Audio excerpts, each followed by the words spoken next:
The Great Awakening is upon us and has officially begun. And in this video, I want to share with you 3 shocking signs that the Great Awakening has begun and what you can expect from it moving forward. So this is Jake Ducey with JakeDucey.com, and let's dive right into this video.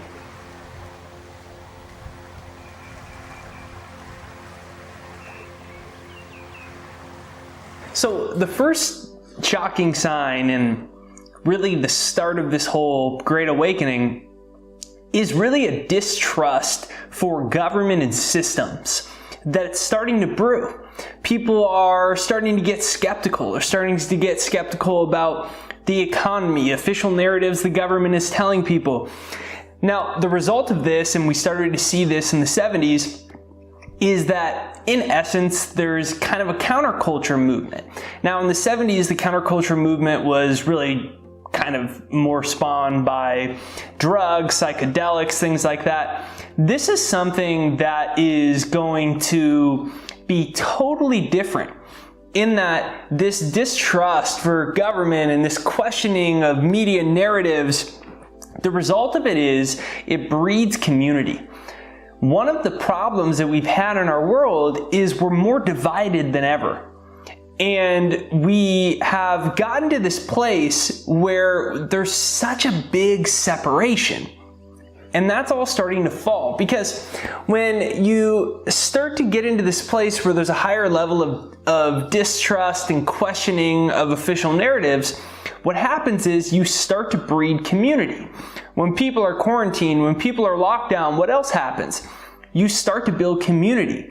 Well, what happens when you're locked down and there's all these things happening in the world and you realize a lot of your problems aren't as major as you thought?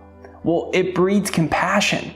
We start to get closer to one another. And then we go, okay, well, if I'm starting to question all these narratives and I'm starting to question things in the world, is there more to life? And this is the big kicker of the Great Awakening, is a spiritual awakening that there's more to life. The way the elites control society is by keeping us in a little mental box called the rat race. And that rat race is, I'm separate from you. I need to worry about myself. I need to wake up, go through the same routine as yesterday, knock this out, knock this out. It's a survival mode where we're never really in a level of consciousness where we're thinking about who we are and what life could really be about. And the shocking sign that this paradigm is starting to collapse is right before our eyes. Only this isn't another rebreed of the 70s.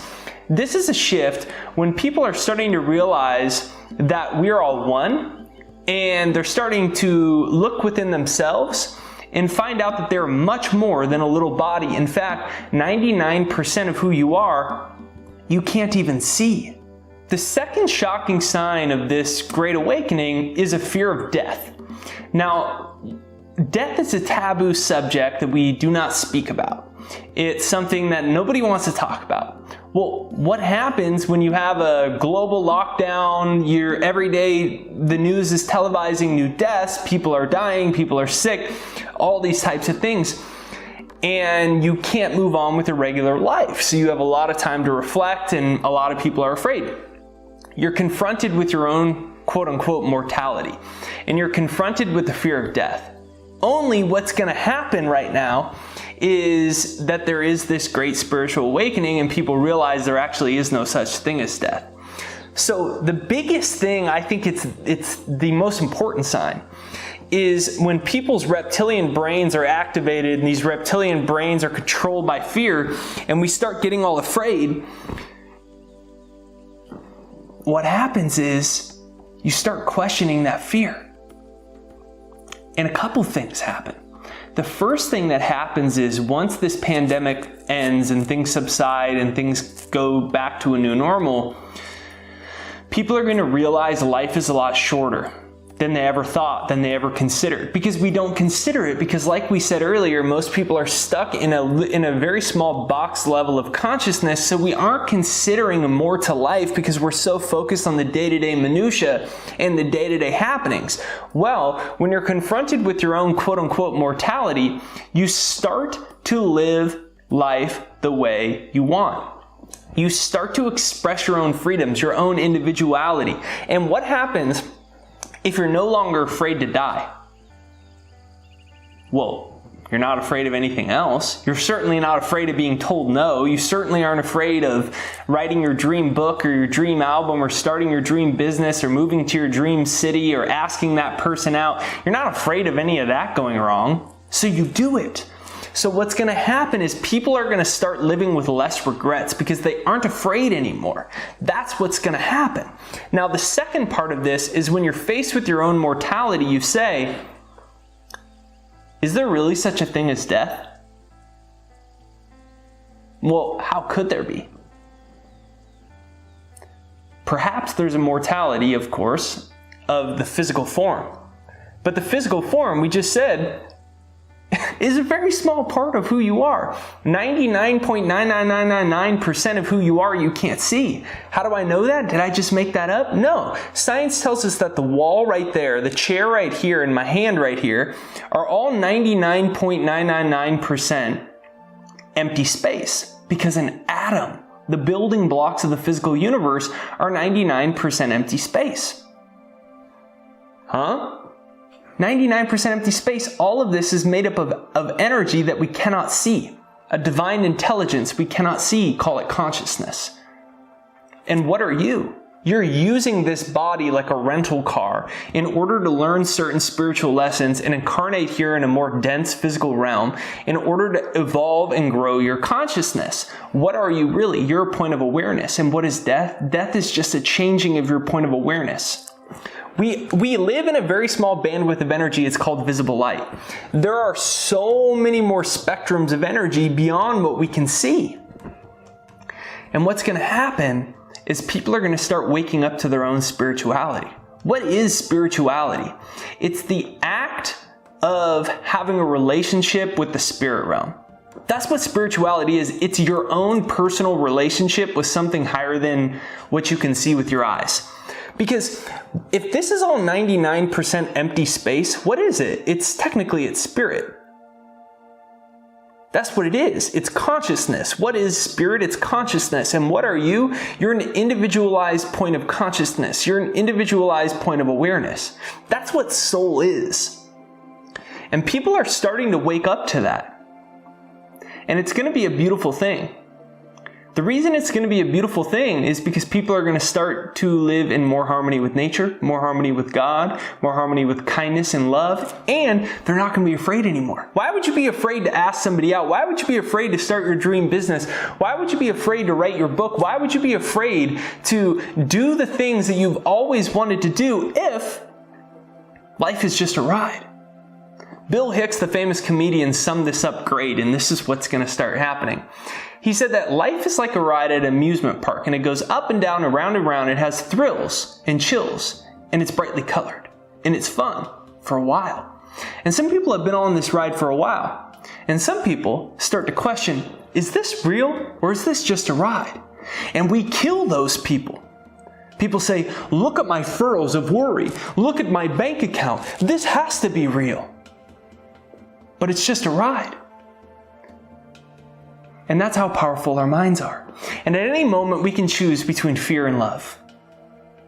And this is the opportunity that we're having right now, to awaken to who we really are, to get in touch with the part of ourselves that we cannot see. This overarching divine intelligence that permeates every cell of your body and every atom of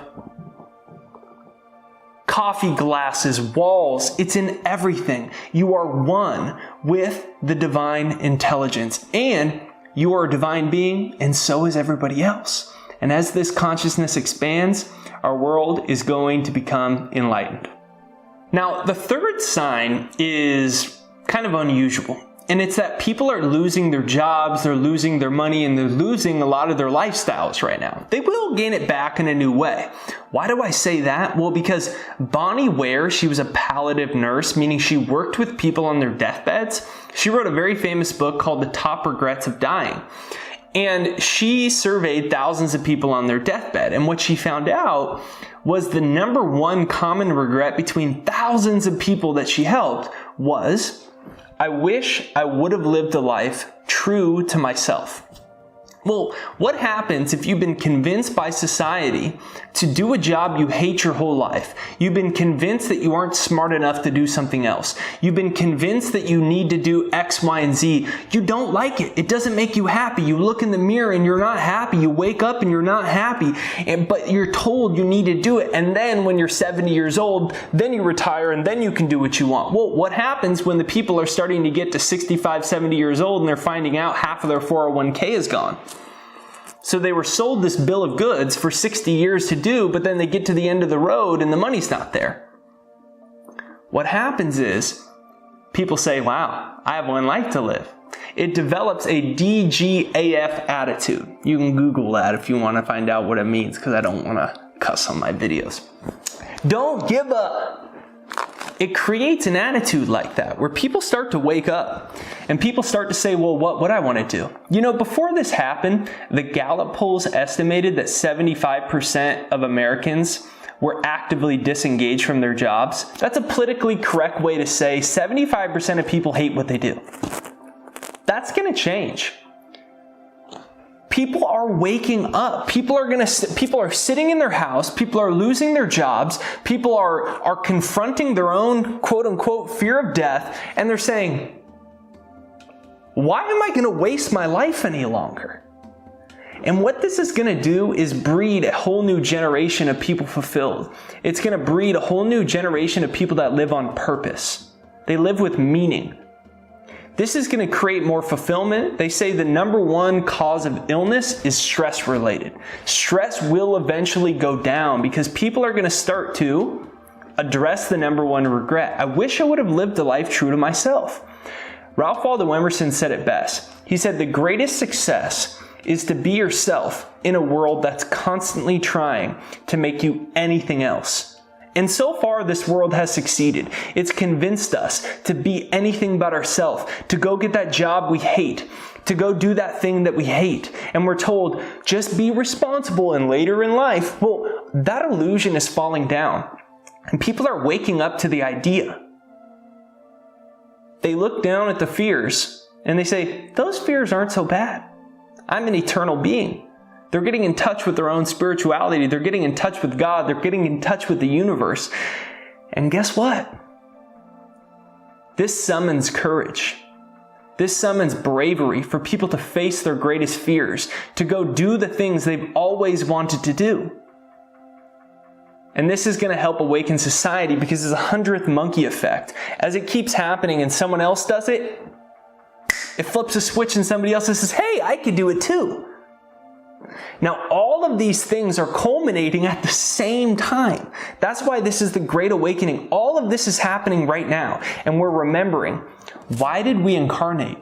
What lessons were you meant to learn? You're more than just a physical body. And when you're inspired by a great purpose, when you're inspired by a great purpose, you find yourself to be more powerful than you ever imagined. This is what's going to help create a more enlightened society. So this is Jake Ducey with JakeDucey.com. So make sure you hit the like button right over there or right over there on this side. That's what sends us out into the YouTube universe so more people see it. So if you enjoyed this video, be sure you do that. You can also hit the subscribe button and the bell notification on one of these sides too, so you're notified for new videos. Right there down below is my free success hypnosis. It's JakesHypnosis.com. You know, if you watch my videos, you heard me talk about it. but it's never more important to do it because we're being brainwashed and programmed by so many fears and limitations right now. It's very important to take control of your mind and start to brainwash yourself for success. So I have a free success hypnosis. Now about 1 million people from all over the world have used it. It's right there down below, pinned to the comments. It's jakeshypnosis.com right there down below, and it's 100% free. Just go ahead and use that for a couple minutes and some fantastic things will start heading into your life. It's jakeshypnosis.com right there down below. And then comment down below, the Great Awakening is here. Comment down below, the Great Awakening is here. Have a great day. I'll talk to you soon.